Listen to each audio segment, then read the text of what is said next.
Hi there, my name's Jill Tiny. I'm from Collaboration Global, and this is our podcast, Being Human, Hidden Depths. I'm going to be interviewing some of our members from Collaboration Global, and they're going to be sharing with you their extraordinary lives.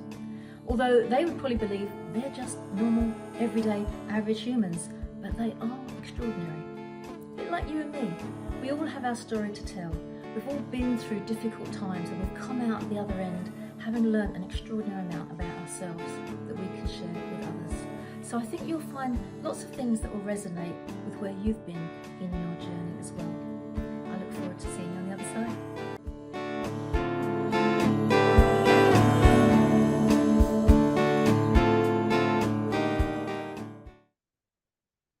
Hello and welcome to Being Human, Hidden Depths on this wonderful Tuesday afternoon. My name is Jill Tiny, the founder of Collaboration Global, and we have one of our newest members with me today. And I'm very excited because this is going to be exploratory for me as well as for Lisa. So Lisa Richardson, welcome to Collaboration Global and to our podcast. Jill, thank you very much for having me. I'm looking forward to my interview coming up and getting to know you better too. Good. Well, this is the thing, isn't it? We haven't really connected much before. Sometimes when people come to Collaboration Global, I've had previous meetings, or I've had somebody recommend the person, or they've been to half a dozen meetings, and it's like I've got an idea of who they are and what they're about. But I think for both of us, we are pretty much a blank page today. So that's what's exciting. Right, yes.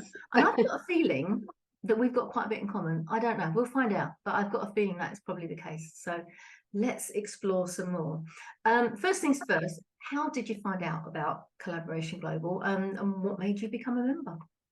I found out about it just from one other member of yours who I met at another networking meeting. And she just said, "Have you heard of Collaboration Global?" And I was like, "No." And she just said, "Well, do you fancy trying it? I mean, why don't you come along?" And I was like, "Oh, I don't think I can manage it, actually. I think I've just got so much on." And then I just thought, oh, well, actually, it's what I believe in life is trying out things, doing new things, doing different things. So, yeah, hence I looked you up and came along and found it was different, but different in lots of good ways. So here I am a member. Brilliant. That's awesome. Who's the member that introduced you? Jennifer Reef. Jennifer. Let's give Jennifer a good old round of applause. Thank you, Jen. She always brings good people into the community. It's interesting because a lot of people would go like, no, I haven't heard of them. We're the world's best kept secret. It's really funny because you want the world to know about it, but quite often, because we're still relatively small, people hadn't heard. So the fact that you took it upon yourself to go, let's go and investigate. Do you believe in sort of serendipity or synchronicity or coincidence, that right time, right place? Yeah, definitely. Because I think there's so many things in life where everything can sound right about it, but just the timing is not right. Yeah. Or the timing is right for something, but it's not kind of there. Why is it not appearing? And at other times, you've literally just got a gut feeling. Yeah, just do it and do it now.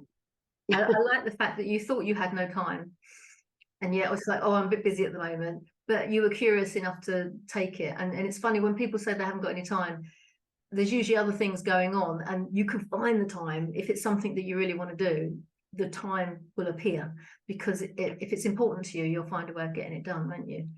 So yeah, I think I have quite an interesting relationship with time, and I've tried to kind of reset that relationship. So I try to think now about how I want to prioritize my time, or what I want to focus on in time, not can I possibly manage it? yeah, Or is it going to get away with me, or am I just going to be busy? So yeah, just thinking about it a bit differently, actually. It's interesting, isn't it? It's a bit of a fallacy that we can manage time, because it is what it is. All this time management stuff is, they should rename that, isn't it? Because we can't manage time at all, but we can manage what we do within that space and how we look at it. But I have a firm belief I can stretch time. I like to think I can. Oh yeah, I think stretching time, or manipulating time. I looked at all the ways that I can possibly think about time differently. But now I come down to focus time, prioritize time, or just getting one thing done in the time you have. just one thing. That's one. Do Yeah. you know what? I wrote that today, I believe, in a LinkedIn post. It's about just one thing, and it's All that right. focus.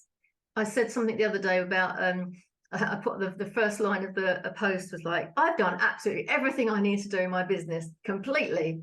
And it's like, not really, because it's never going to all be done.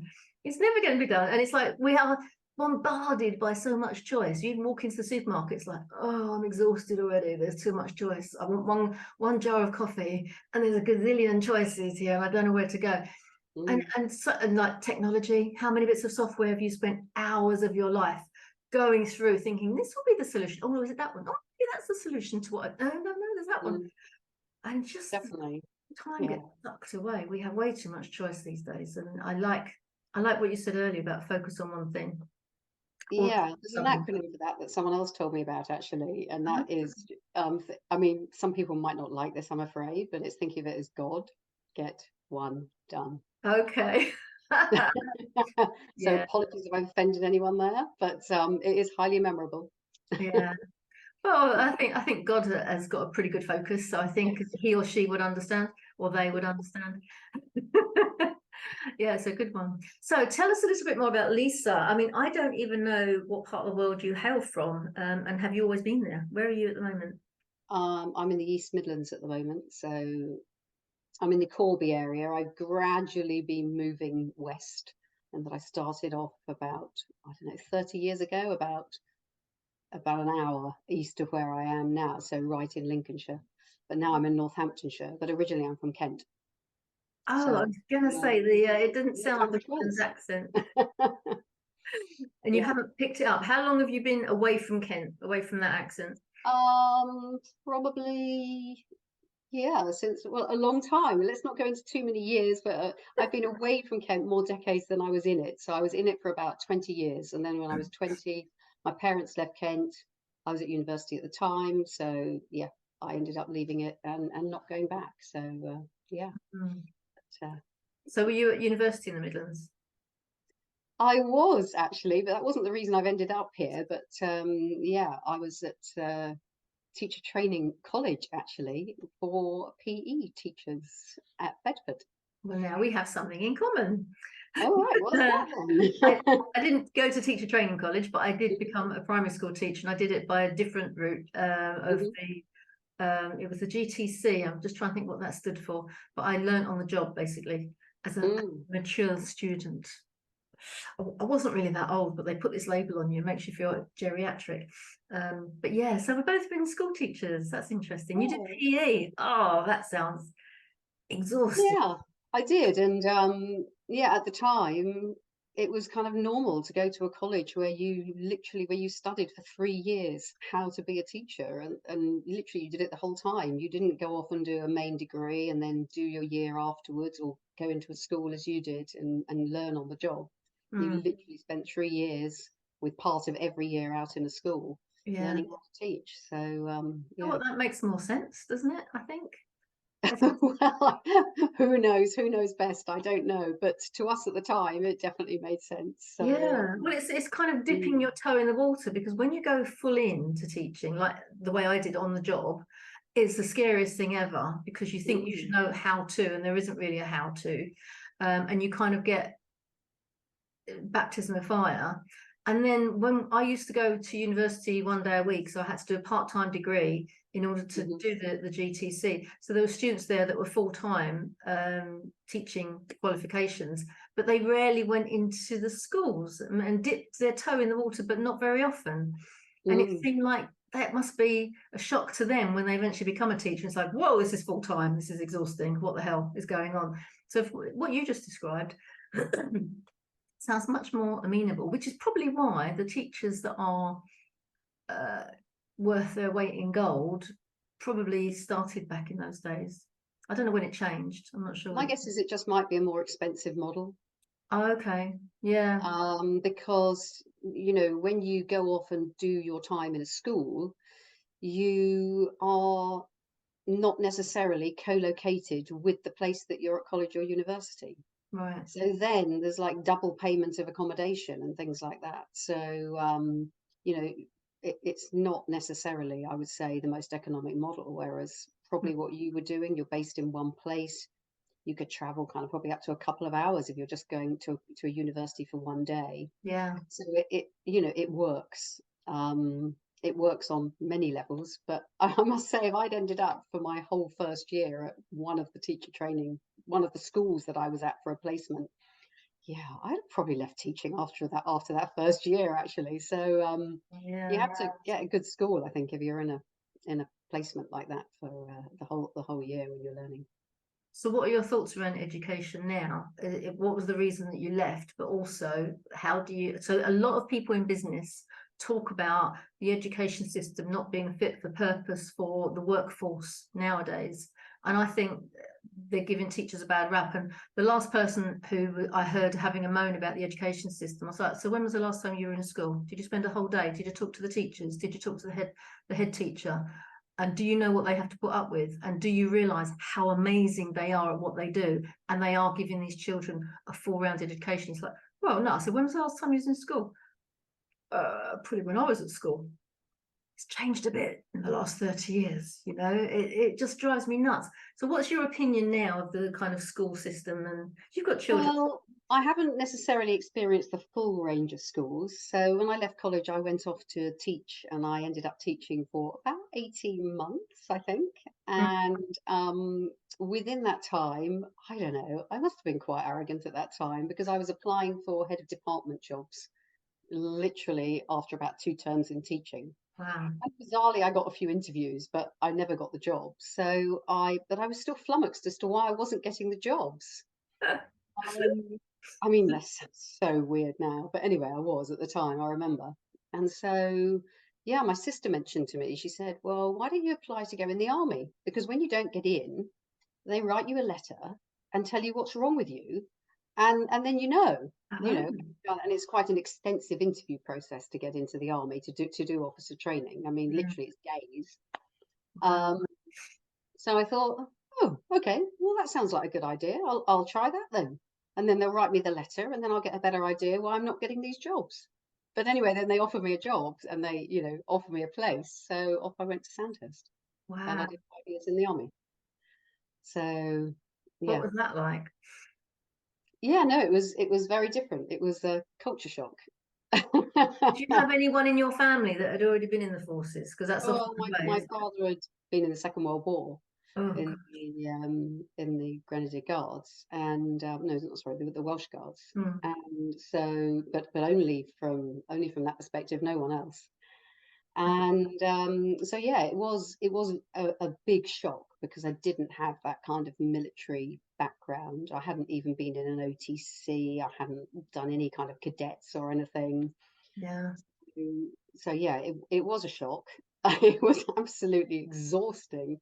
Uh, I remember when I was let out of Sand. You were kind of kept in at Sandhurst for 6 weeks. You're not allowed to leave, and you literally feel you're on the go with about, I don't know, a few hours sleep a night. And Wow. so I remember when I left to go home for the weekend after the first 6 weeks, I literally got about 10 miles down the road and I had to park up at a garage and go and sleep in the back of the car Oh, because I knew that so fun. I Yeah. was so tired. Um, so yeah, it's just a different. I did really enjoy it. I enjoyed playing sport a lot more. I felt I'd done so much sport while I was at school and then when I was teaching Mm. and through my time at college that I got fed up really of playing sport myself because it was just like too much, just doing it all the time. Yeah. So in the army, it gave me that complete break of what I was doing for my day job. So yes, I really enjoyed my sport again. I played tennis for the army and had some rather nice tennis tours to Berlin and Washington and places. So that was really nice. And yeah, and I did 3 different tours while I was in the army. In the end, I suppose you realise that you are completely not in control of where you're going next in your life. I Mm. mean, I don't really believe in the concept of control anyway, or the only certainty is really we haven't really got much of it. Yeah. Uh, but um, but yes, it's the fact that literally your geographical location is completely determined. You can express a preference, but it is determined by somebody else.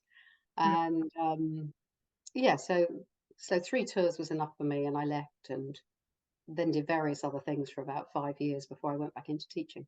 Right. So, Where were and you? then I went into the independent sector.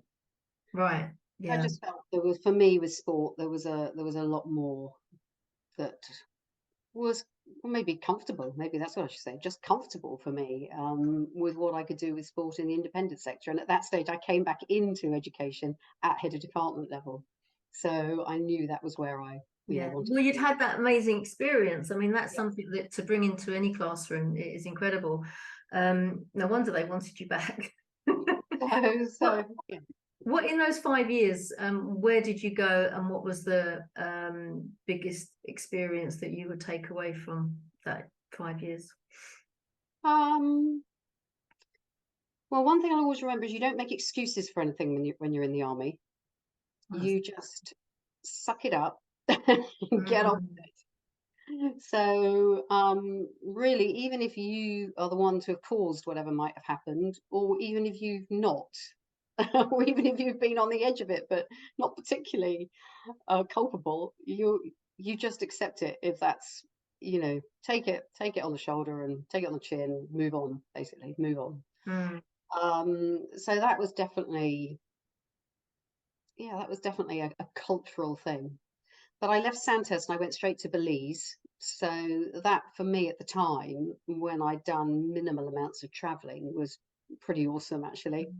And yeah, just being in helicopters, doing helicopter, being, in helicopter landings into the jungle, spending the night in the jungle. And yeah, so there was some just, being in your base and there's kind of iguana going down the pathway next to you. There's just a lot of quite unusual things going on. And yeah. yeah, so that was just, I was only there for 6 weeks, but even so, that was just, yeah, really, really. It's such a shift in what is considered normal. I mean, it's a very poor comparison, but I'm a celebrity, get me out of here. When you see them in a jungle, getting used to creatures sort of creeping around at night, it just makes you realise how lucky we are in Middle England to not have to deal with the kind of hardships that other countries Mm. take for granted. We are so spoilt, really, in comparison. Having said that, I wouldn't really fancy doing what you do because you can't plug in your hairdryer. So it just No, really you like camping. can't. So that just sounds like, oh my goodness, how we did had you? we had a base to live in. I was living in the base, Mm, and so it was only the odd night that you went away. But one of my jobs was looking after the press. So right, one of the things I did was this press visit into the jungle, where we were lowered down into the jungle, and we spent the night there with the press. That was their experience, if you yeah, like. wow, But the rest of the time, I mean, there were still things like, in your room, there's like cockroaches that ran across your room and things like that. But actually, mm, that's not too drastic. So yeah, I started off there, and then I joined. I went with that same infantry battalion. That's who I was with. Literally, there's 600 guys, and there was me. oh my goodness. I was literally the only female in the whole battalion. Were they sexist or did they look after you? No, they looked after me pretty well, actually. Yeah, yeah. Mm, And so yeah, I came back from there to Canterbury, mm, and then from there went and did a tour in Northern Ireland. So that was again a very different experience, yeah. based in Armagh, and yeah, everyone How far with back do you weapons. go? Was that after the Troubles? That was, coming towards the end of the Troubles. I mean, there were still guys in the battalion patrolling with weapons, and Yeah, yeah, um, yeah, and there's a lot of security, there's a lot of checking under mm, cars every time you went out, and but yeah, yeah, so that was Northern Ireland, then back to Canterbury again, and then I moved and I went on another tour, and that was completely different. It was to Germany, so I went to Rheindahlen, which was at headquarters British Army of the Rhine, mm, and then I was just looking after lots and lots of service women who were all working in the headquarters. So that was a kind of completely different thing, really, but really good to be. Nothing to do with the army, but really good to be based in Germany, actually, because it was just so easy to travel all over yeah. Europe, or just to go skiing for the weekend or whatever it might be. or to go and meet up with other people you knew in other places in Germany or what have you. Can you speak German? Um, so I speak only pidgin German. Lots of sign language. Lots of sign language are the basics, you know, in a station or a cafe and things like that. So Yeah. yeah. And then after that, then I did a tour in the UK before I came out, which was in Colchester. And I was actually a services liaison officer then. Right. And so that meant I was in and out of schools and I was interviewing and taking people through the first bit of the process when they were applying to come into the army. Right. So, Very so beginning. yeah, and then it was time to move on. It's fascinating because it is this microcosm, isn't it, the army, and it's this, you know, people that are up for a bit of adventure, want to travel the world, aren't fussed by being moved from A to B at a moment's notice. You're ready Mm, to up sticks and go. And for other people, that could be hell on earth. And it's yeah. just what always fascinated me was many years ago, probably 1980, something like that. We went to Cyprus for a holiday. We went for a little drive, and all of a sudden, in the depths of this beautiful country on the Greek side of the island, we're Hmm. driving along, and I'm looking around, and I'm like, "This is Hornchurch. This is really weird. It's like Essex." I said, because all the houses had pitch roofs, there were street Hmm. lights, there were yellow lines, there were all the roads were painted, all the roads were beautiful compared to the dirt tracks we'd just been on. And of course, we were approaching the barracks and everyone was living Mm, there, and it's like, wow, what a little dot of England in the middle of Cyprus. It was just incredible. mm. And you realise that that's what they're doing all around the world. It's like, this is who we are, this is what we do, and this is all of our support team, the wives and the families and all the rest of it. Yeah. So, Yeah, I mean, I managed to get on two different occasions. I managed to get free flights out to Cyprus actually, which was really lucky, just by literally going on a wait list in case a flight out of Brize Norton happened to have a spare seat, yeah, and so that was really lucky. yeah. Yeah, and actually from there one time I had a trip across to Israel as well, and went to Jerusalem and Bethlehem, which was at Easter time, Oh, which wow. was pretty staggering in in all kinds of ways, like the coach being stoned, and yeah, so Oh, yeah, wow. they were some definite. That was a definite memory. Yeah. I mean, did you worry that you were going to get out alive? Or, No, it was just a phase. We were, we were just coming out of the harbour area where the boat would come in. We were on in our coach. We passed through it soon enough.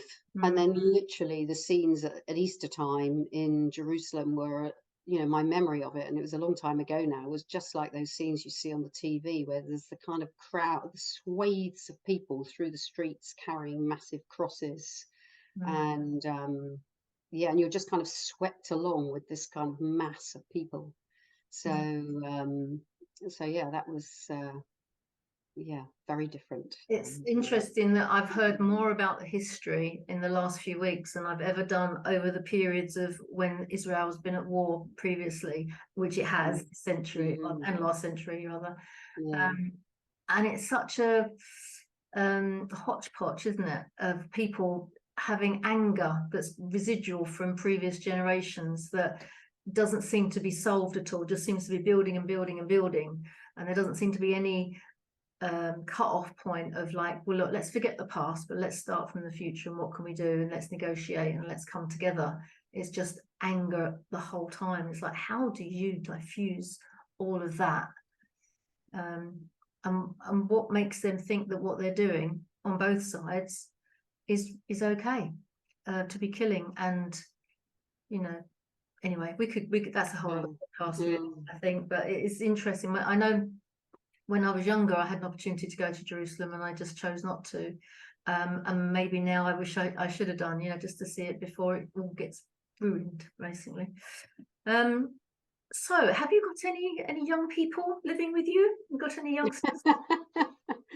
No, I have big kids, as I call them. So I have two children and they're in their 20s. So yeah, they have been with me quite a lot this year actually. But yeah, my son's 21 and he's now having done about 3 different ski seasons in different parts of the world. Wow. Yeah, he's in London working, and yeah, my daughter comes back just to collapse and whatever, and then off she goes again, and she's been working on super yachts. Mm. So On the yeah, telly. that's What's in that the TV very program? below decks or whatever. Yeah, Yeah, yeah. yeah. Oh So God. yeah, she's been having some really very different experiences. So Oh, yeah, she was literally up in Greenland oh, a couple of wow. months, 2 or 3 months ago. So yeah, Yeah. she's been to some really fascinating places actually. I'll bet how the other Mm. half live, literally. Yes. Yeah, it is interesting, isn't it? I Mm. remember my daughter when she came back from university said, "I'm going to move out soon." I'm like, "You don't have to, hon. It's okay." No, no, no. I'm definitely going to move out soon. Feel free. You stay as long as you like. It's not a problem. We don't mind. You're easy living. This is no. If I don't move out soon, I will never go. It's like, you're making me too comfortable. I'm like, okay, all right, you go. So she went, Mm. traveling for a bit, and then she ended up living with her sister for a little while. So I know that kind of rebound thing, that one minute they're there, next minute they're gone. All of a sudden it's like, oh no, you're not coming back. Oh, you're right, fine, you're living somewhere else, that's fine. And all of a sudden it's emptiness syndrome. You're like, oh, forgot. Yeah, no, I've been thinking that it would be like that actually, right from just before the beginning of COVID, where I thought, well, I think I'm pretty much going to be living on my own now. I think the kids, really it's just a case of them being back every so often. Yeah. But then COVID arrived, and suddenly I have both of them, Ah, and with that choice. yeah, and then really since then it's kind of gone on. Most of the time I've had one or the other of them, or they've been, between jobs or between projects or whatever they've been doing. Mm. So yeah, it's been lovely. Exactly, and it's really Mm. funny how this I don't know if it's British or if it's the Western world, this expectation that you will leave the nest, and it's like, why? It's cheaper to stay at home, and if you're getting on well, what's the problem? I get it if there's issues. Mm. If you get on with your kids and they get on with you and there's mutual respect, um then just save the rent money and pop it away somewhere for later, for Yeah. that day. Yeah. No, it's been yeah, it's been a real bonus having that, what I didn't expect to and having that extra time. Yeah, Yeah. yeah, that's nice. Mm. So Lisa, it's a question that I ask everybody, and I've stolen it from Simon No. Sinek. Think back to the time when you were about 8 or 9. Hmm. What did you used to do that was, you've kind of got a memory of your happy place? Like you really loved doing this bit. Oh, I was so good at that, and I really enjoyed that. And if I could any day during the day, and I used to go off and do that. What would be that memory for you? Well, it was always sport. So it was always sport, and at 8 it might have been swimming and gymnastics, I think. Right. But that soon developed into, well, all sports really. I was just keen on doing all sports. But as far as particular sports, that probably developed then into netball and tennis in particular. And then basically whenever I could, I was going to say manipulate the situation, and probably it was. Whenever I could get myself into a situation that I could do sport, well, that is what I'd be doing. So whenever I could be avoiding work, or Yeah. just being somewhere that is on a court or in a gymnasium or in a pool, yeah, then I'd be doing So that. knowing as I do the kind of what your day job is, would you say that that has had some influence? Now, from my perspective, when I'm playing netball or tennis, Mhm. it's not just about hitting the ball or getting the ball in a little net. It's the strategy behind it. It's who's going to be where, and what's your play game, what are you trying to achieve, and have you learned what the other person's up to? Can you refer back to that and then change the play, and all those kind of things, which make it more fun because you're actually working with your brain rather than just running really fast and getting the goal or getting the Mm. shot in. So it's not a reactive, it's a plan with reaction as well. So bearing in mind, if you look at your LinkedIn profile, it says that you're into strategic planning. So I wonder how much that element of sport for you is playing into what you do now. And you're very welcome to say none of Mm. it. None of it, Jill. Don't be ridiculous. You're clutching at straws. But I just No, I love that side of it. I mean, I love drilling and training and learning. I really enjoy all that side of it. mm, But yeah, I really enjoy the whole strategy side, the mind side, that the whole mindset side of it, Mm. and how it's so easy for a game or a match or whatever to feel so one-sided. But if the other side has got the belief, and the other side has got the strategy, they know they've got to keep plugging away at, and they're confident in that, how Mm. things can turn around so quickly. And so yeah, although I'm really I mean, I've never really liked playing singles so much when I've been playing tennis. I love doubles because I see the strategies being, for me anyway, much more interesting in doubles, when it's two of you. But I spent quite a lot of the last, well, not in the last 3 years, but before that, heading up a sports department in a prep school, Ah. and coaching a lot of teams that, yeah, we had some really successful teams, and yeah, I love that whole side of things. Not only the strategy that you took towards training and how you built a team through the season to Mm. make sure that they peaked at the right kind of time, and what the steps you needed to take to do that, but also, how you organized your team to either, um, take the lead in a situation or respond to a situation that you were faced with. Mm. Yeah, and how to teach that as well, and how to get quite young children to be aware of strategies, tactics, patterns of play, Yeah. um, realizing that there are other things just on, I'm good at shooting the ball in the goal, or I'm, whatever they aspect of the game they might be good at. There's just Mm. so much more to it. So Mm. yeah, I Oh, love that side. yeah. And it is the mind games, isn't it? This is what gets Mm, what you said earlier about, if you believe in yourself, if you believe that you can win, that is half the battle. Because if you've got that definitive, mindset around, like, yeah, we're good together, we are brilliant, we're amazing, as opposed to, oh, I don't think we're going to win today, oh, I can't be bothered, I'm not sure. Then you're kind of writing your own rules, aren't you? You're saying, mm, that's what you think, that's what's going to happen. I don't know who said it, whether you whether you think you can or whether you think you can't, you're right. yeah. Whoever that was, probably Aristotle or someone. But this is the thing in sport, isn't it? And we went to Eastbourne this year, and watched the tennis, and you can Mm-hmm. see that it's the stronger mind that wins the game.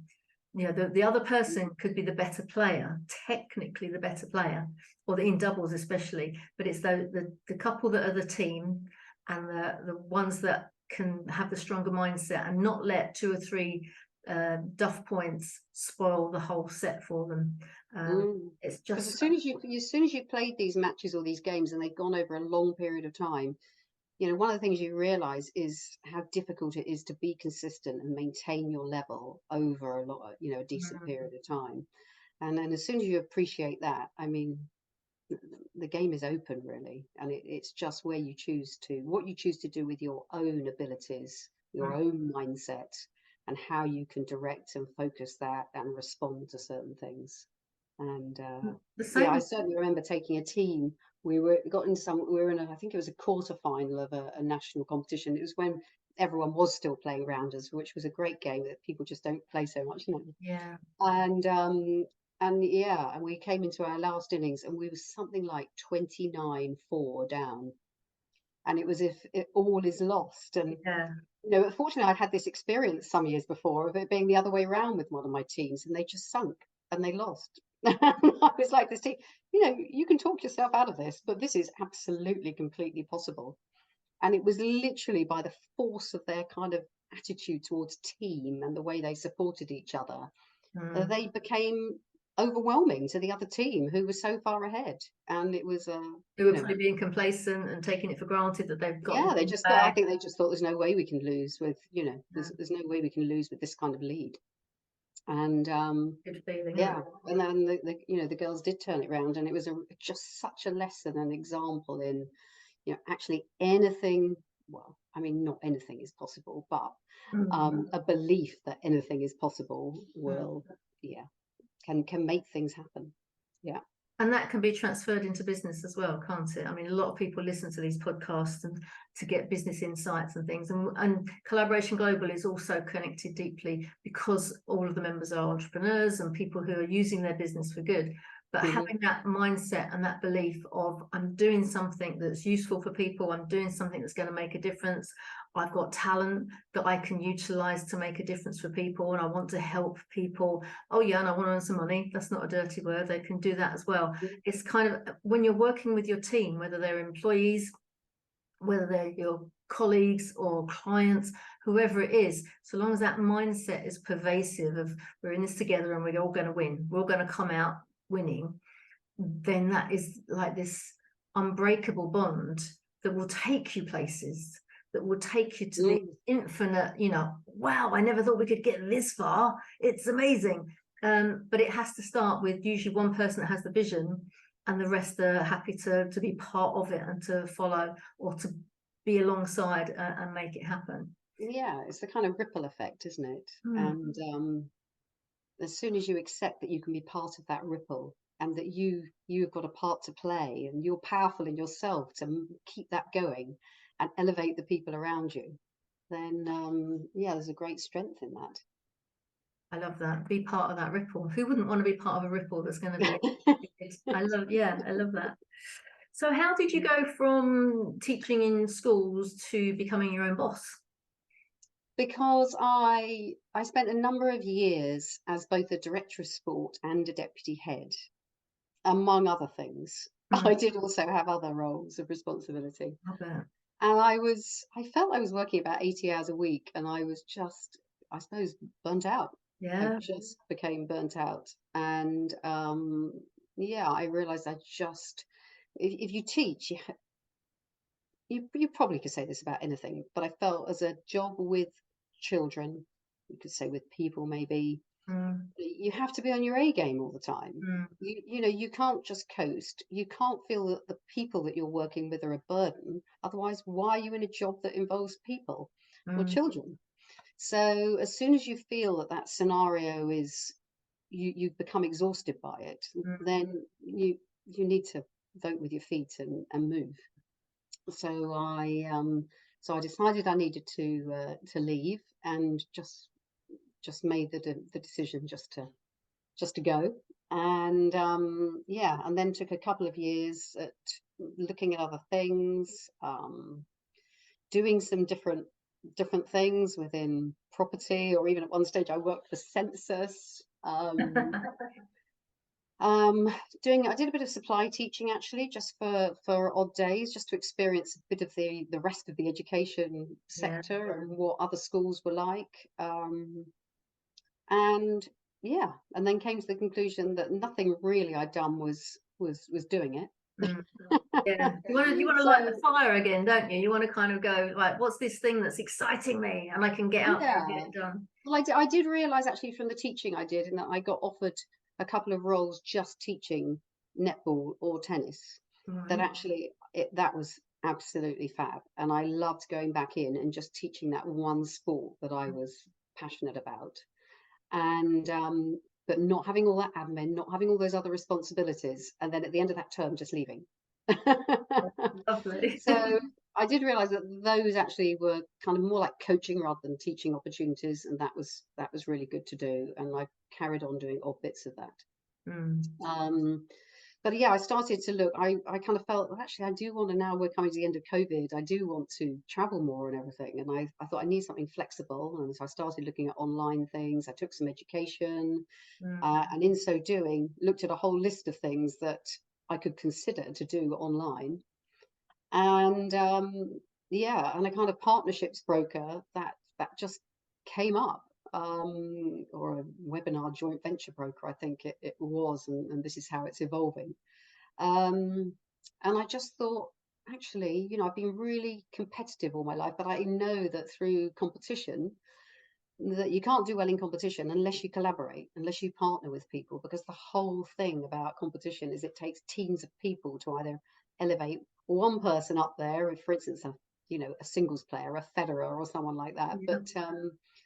But if you're in a team, or that individual, you've got this whole team of trainers, coaches, you've got your club, your teams you play for, you've just got all these other people around you that are integral to your success.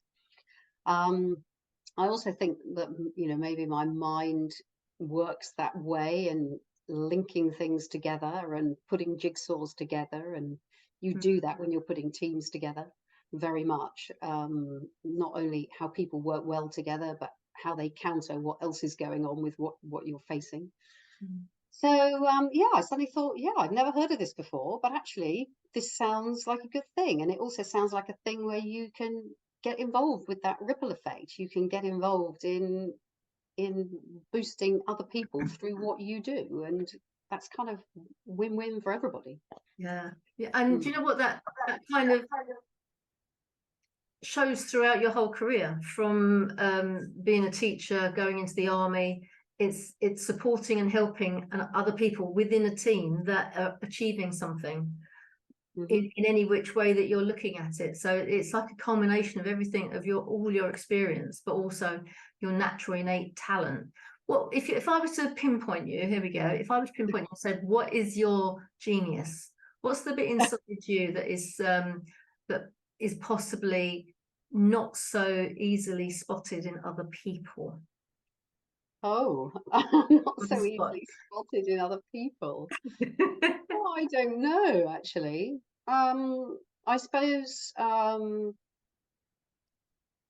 people might say of me that, yeah, my superpower is my calmness and my patience. Mm-hmm. Um, so I suppose I don't often hear that about other people. Maybe that's not always considered a thing to say. I don't know. People are always saying, have people got energy they're bringing to everything? Have they got passion for this? Have they got exuberance about them? Yeah, you don't often hear, yeah, have they got calmness and patience? But yeah, I have got a lot of calmness and patience about We me. need that in bucket loads, Lisa. Honestly, there are so many people that are very hot-headed and they just like to fly off at the drop of a hat. And when you look at social media, when you look at the TV news, if you're that stupid to watch the TV news because it's just not a great thing to look at, but everyone is angry. Everyone is kind of like edgy and on it. And calm and patience seems to be, from where I'm sitting and looking at the world, it seems to be in short supply. We don't seem to be able to be calm about something. I've had a couple of people come to me recently moaning about somebody else, like they do. We've all got this habit of like, you're never going to watch anything. And I can see both sides, but they can only see one side. And it's like, just calm down and think about the whole conversation. And now think about it from this context. And they're like, oh yeah, oh, I hadn't looked at it like that. And so for somebody to say that that's their superpower, their secret sauce, I think calmness and patience is really in short supply and is really valuable these days. So if you could sell that for gold, then you would be the richest woman on earth, probably. It's really interesting to have that. Well, yeah, I think in education, particularly when you get to a senior level and a lot of the relationships or the meetings you're having are probably with your parent body as much as Mm, other mm, staff and things. yeah. Um, yes, kind of reasonableness, fairness, patience, calmness that you can kind of bring to the table. Yeah, these are things that you need. Yeah. It's, People need to access it and plug into it and just kind of find their center so that they can calm down from everything that's going on. What are your ambitions for the coming years? What's your kind of, in my wildest dreams, I'd like to ... What Well, I first would of all, yeah, to keep going with my business, which is obviously is in fairly young stages at the moment, in that we're only coming to the end of year one. So, exciting. so yeah, I really want to help more businesses partner and find collaborations so that there's more businesses that feel elevated and helped by other people and a part of something and not stuck behind their screens by themselves in a home office thinking, Yeah. I need to pull my hair out. But at the same time, I want to be able to do that in a flexible way and from various locations, really. So, yeah, I mean, for instance, I feel I've kind of missed a summer in the East Midlands this year. Oh. I'd like to go and find one somewhere during this winter. Yes, yeah, I don't blame you for that. It's yeah, that's I think a lot of people now, climate change to one side with all the airplanes that shouldn't be flying, but a lot of people now have this picture in their mind's eye of having that flexible working option and working towards getting that done. And it's like, you know, traveling is a wonderful experience. Traveling is where you can educate yourself in other areas, in other cultures. And just to be able to do that, I think is lovely. So that's a really nice dream to kind of have. And I talk about dreams as opposed to goals, because I'm not very good at goals personally. Everyone has their different way of looking at life, but I see a goal as, in my head, that equates to, oh, I've got to do a lot of hard work to get that. Where if I say it's a dream and I can visualize it, I get excited by it and I do the stuff anyway. But if I call it a goal, it's like somebody's told me that this is my thing that I'm supposed to be doing. Somebody else has put that on me. But if it's a dream, it's my dream. So I'm going to get it done. Yeah, well, I suppose I would use the word exploration. So, and then I'd use that in the fullest term of that form of that word. So I don't just mean geographical exploration, but I mean just exploration of new things. And that might mean learning as well. But I mean, literally, it could be applied to anything. So yes, that was where I would say my value and my vision would be there. Yeah. You know what your biggest exploration is? My biggest exploration. This is going to get deep, isn't it? Well, I think we might be finishing on this note, but your biggest exploration, of course, is for yourself, of who you are and what life means to you and who you're being and who you are being for yourself as well as other people, and understanding what's created you to this day and what you can choose to take forward with you and what you can choose to leave behind that doesn't serve you. So quite often the biggest journey is the one that we take with ourselves, when we understand who the hell we are and where we want to go and who we want to be. And the good news is you don't have to wait 5 years to be that person. You can start right now. Taking that vision of like, who am I today, and working on that empowers you to achieve whatever other exploration or dreams that you might have. I love that, exploration. I'm going to write that one down.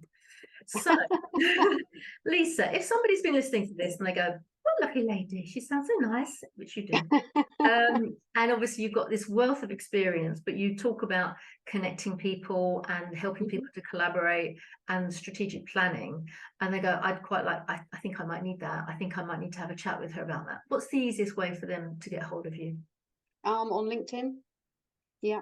So yeah, Lisa Richardson, webinar partnerships broker on LinkedIn. That will find me there. Right. Yeah. Or through obviously Collaboration Global. Indeed, I was just about to say that. So that's Lisa with an S, not a Z, as Liza Minnelli would say. And yeah, if you want to meet Lisa in person, you can come to our Collaboration Global sessions, where she'll be one of our members sitting there. You get to have a chat with her. And if you want to come to Collaboration Global, just go to collaborationglobal.org and you can book on a meeting there, or go to Eventbrite and search for Collaboration Global there. Lisa, thank you for a lovely conversation. I've learned so much about you today, and there are so many people within our community that your stories will resonate with, and I know that you're going to find some amazing collaborations to get involved with and to create. It's lovely to have another creator in the space as well. So thank you for joining the community. Very much for having me. Look forward to the next podcast when we sort of take part 2 and you can tell us what you've been up to in Collaboration Global and what other strategic plannings you've been putting forward. So thank you so much for coming. It's been an absolute joy. Yeah, thank you, Jo.